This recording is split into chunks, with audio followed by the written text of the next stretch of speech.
The first red flag came with the wind literally. A notice duct taped to my rotation gate fluttered like a warning flag in the breeze.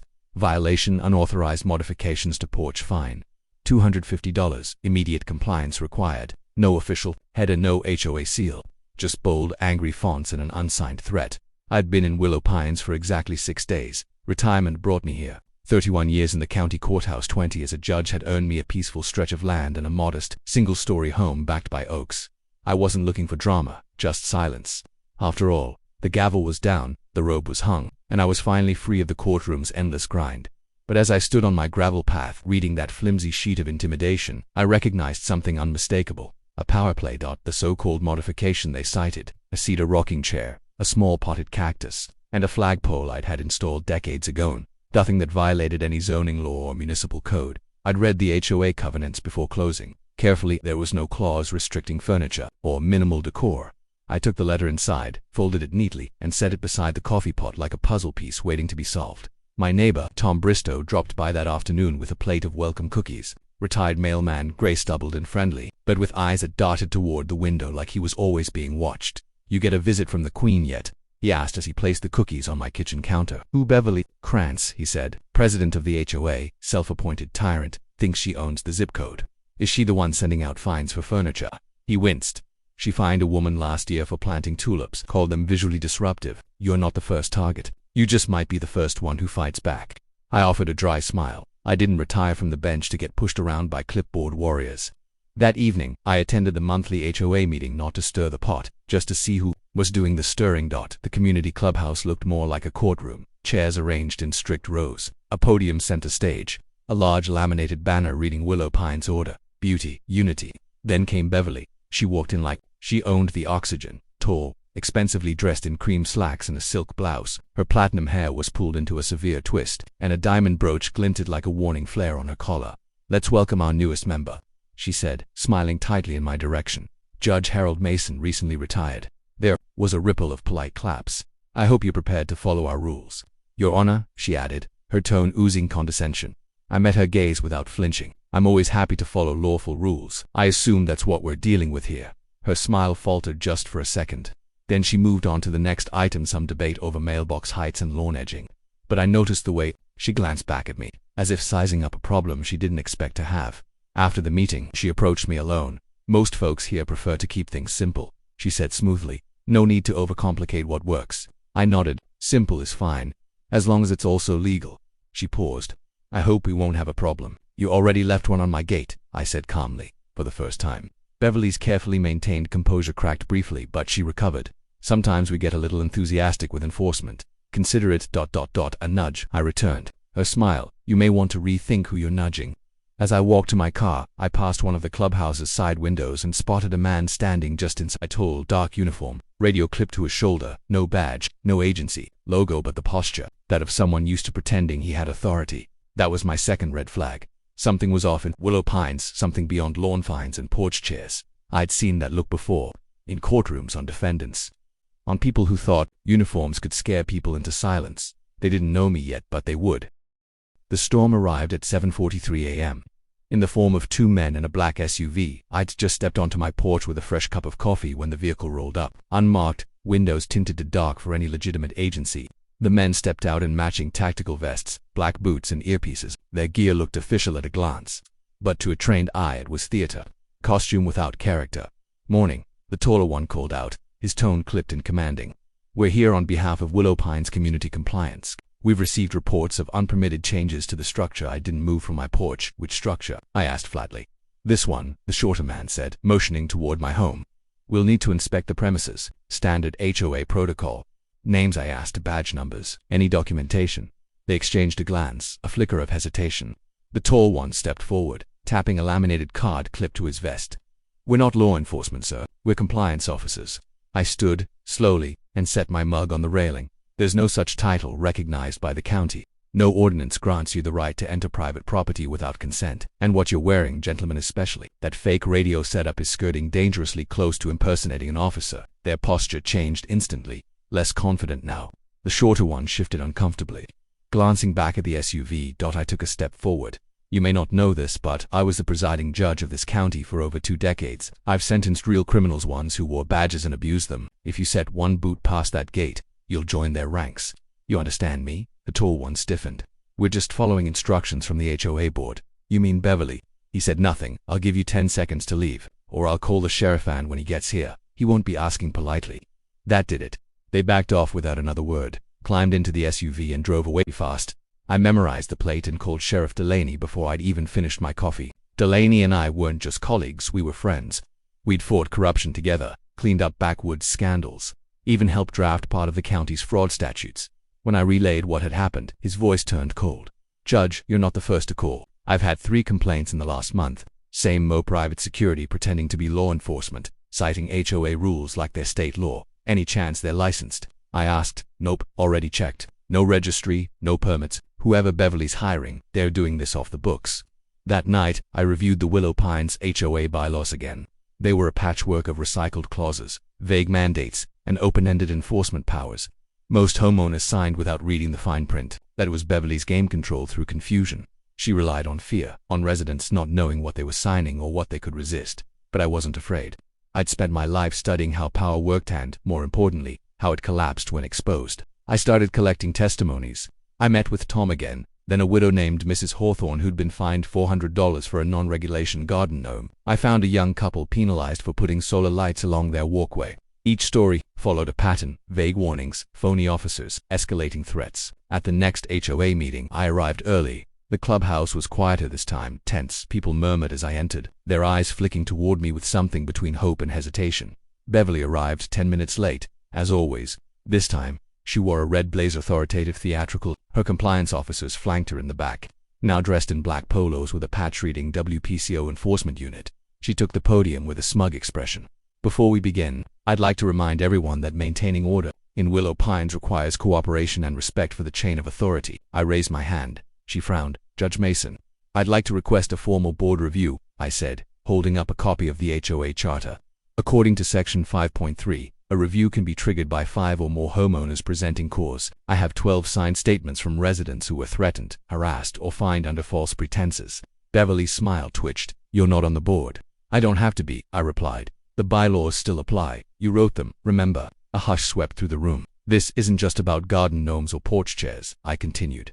"It's about impersonation, illegal fines, intimidation tactics. You've turned a community into your courtroom, but I think it's time the real law stepped in." Her smile vanished, and I knew then the game had shifted. Beverly wasn't used to resistance, but this time resistance came with a gavel and a plan. By the following week, the cracks in Beverly Krantz's empire had begun to show. Residents who once whispered behind closed doors were now emailing me full timelines of their HOA encounters. Fines for excessive bird feeders, citations for garage doors painted 2 shades of regulation tan, and the repeated appearance of her so-called compliance unit. On private property, Beverly's rule was built on one thing: fear. The illusion of power. But the illusion was unraveling fast. I submitted my petition for a full HOA charter review to the county clerk, accompanied by sworn affidavits, security footage, and copies of every bogus violation I could collect. Within 48 hours, the county legal team issued a temporary suspension of Willow Pines HOA enforcement activity pending a formal investigation that I expected. What I didn't expect was what happened at the next meeting. The room was packed, not just the usual dozen residents, but close to 60 standing room only. People I hadn't seen at any of the previous meetings showed up, clutching paperwork, ready for something more than small talk. This time, I came prepared to. I wore my robe not out of arrogance, but clarity. Symbolism matters when confronting someone who traffics in image and fear. Let her see what real authority looks like. Beverly entered fashionably late, as always, but something was off. She scanned the crowd, her usual smugness flickering as she realized how many faces were here, and how many weren't smiling. She marched to the podium. "Let's bring this meeting to order." "First item, point of order," I interrupted. Rising from my chair and holding up a letter, she narrowed her eyes. "Judge Mason, you are not on the board. You can't interrupt board business." I stepped forward calmly. "You're right, but this isn't board business anymore. This is county business." I handed a document to the HOA secretary, a meek woman who'd once apologized to me for a noise violation she didn't even issue. Her eyes widened as she scanned the letter. "This is a cease and desist," I continued, "issued by the County Compliance Commission, effective immediately. All HOA enforcement actions, including fines, citations, and security patrols, are to cease until the legal review concludes." Murmurs erupted. One woman in the back let out an audible "thank God." Beverly's face turned crimson. "You have no authority to override the HOA's internal policies." "I'm not overriding them," I said evenly. "I'm enforcing the law. You've been operating without proper licensure. You've authorized individuals to impersonate law enforcement. You've levied unlawful fines, violated residents' privacy, and that's slander." I raised my voice, not in anger, but finality. "No, Miss Krantz, that's a criminal investigation." Then came the moment I'd been waiting for. Side doors opened, and Sheriff Delaney stepped inside, flanked by 2 deputies. He didn't need to say a word. His presence was enough. But he said it anyway. "Ms. Krantz, you're being detained for questioning in connection with unlawful security operations, misuse of community funds, and impersonation of a public officer." The silence was total. Her compliance officers, now dressed in generic polos, looked suddenly very small. She turned to the crowd, trying to spin it. "You're letting this man ruin everything we've built. He doesn't care about order or safety. He wants chaos." "No," I replied. "I want accountability, and you're going to get it." Delaney approached her, hands where I can see them. "Beverly." Her eyes darted around, searching for an ally.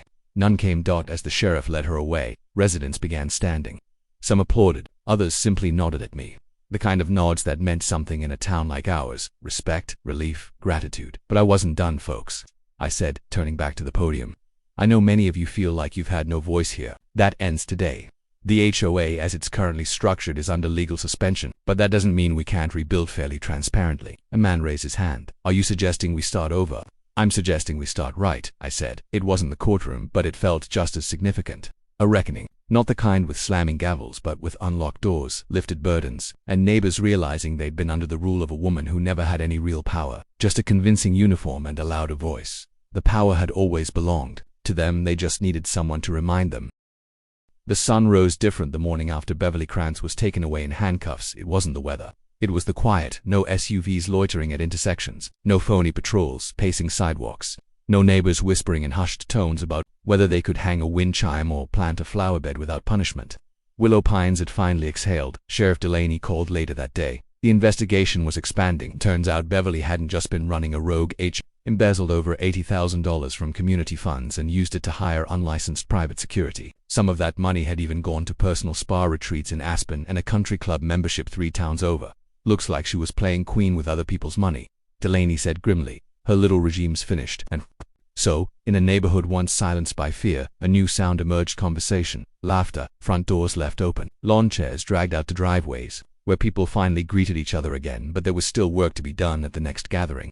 No longer called an HOA meeting, we met under the same clubhouse roof, only this time the podium was gone, and chairs were arranged in a circle. Equal open. Tom Bristow brought lemonade. Mrs. Hawthorne came with fresh-baked muffins. Even the young couple who'd been fined for solar lights came, baby in tow. I stood among them, not above them. "They have 2 options," I said plainly. "We can dissolve the HOA entirely and return to full county governance, or we can rebuild it from the ground up, with transparency, term limits, and protections for every resident." A man named Joel, former Navy, now a school bus driver, spoke. "First, I say we keep it, but we write the rules ourselves this time. No loopholes, no secret fines. We elect neighbors who serve, not rule." Heads nodded around the circle. Mrs. Hawthorne raised a trembling hand. "Do we really get to vote now?" "You always did," I said. "You just didn't know how much power you had." In the following weeks we held elections, real ones, open nominations, paper ballots, public counts. I declined any leadership role, offering instead to serve as an advisor while the new board learned the ropes.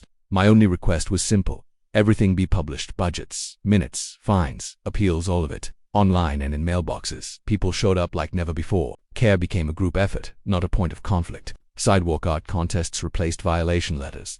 Tom built a little lending library box on the corner, and someone donated a bench next to it. Kids rode bikes again without parents panicking over invisible rules. And the best part, no one missed Beverly. Of course, there were hiccups, disagreements over fence colors, a squabble about compost bins, but we resolved them face to face, neighbor to neighbor, with compromise instead of command. One day, as I was repainting my mailbox not HOA beige, but a deep navy blue, I heard a familiar voice behind me. Never thought I'd see a judge covered in paint. I turned to find Delaney grinning. "I've worn worse in courtrooms," I joked. He handed me an envelope. "Just wanted you to see this. Official letter from the county. Willow Pines has been fully cleared for local governance. No more investigations, no more shadow groups. You did good, Harold." I opened the letter and smiled. Closure, not for me but for a place that had been held hostage by fear and bureaucracy. Before he left, Delaney paused. "Do you ever think about running for county council?" Folks could use someone like you who knows the law and the people." I laughed. "I think I've done enough judging for one lifetime." That night, as I sat on my porch, the same one that started this whole saga, I watched families walk dogs, kids race scooters, and neighbors wave without hesitation. No watchers, no fake enforcers, just a community, finally awaked on. Sometimes power doesn't look like a badge or a podium. Sometimes it's the quiet authority of someone standing up when it counts, reminding others that justice doesn't retire. I didn't come here to be a hero. I came here to rest. But when justice called, I answered one more time.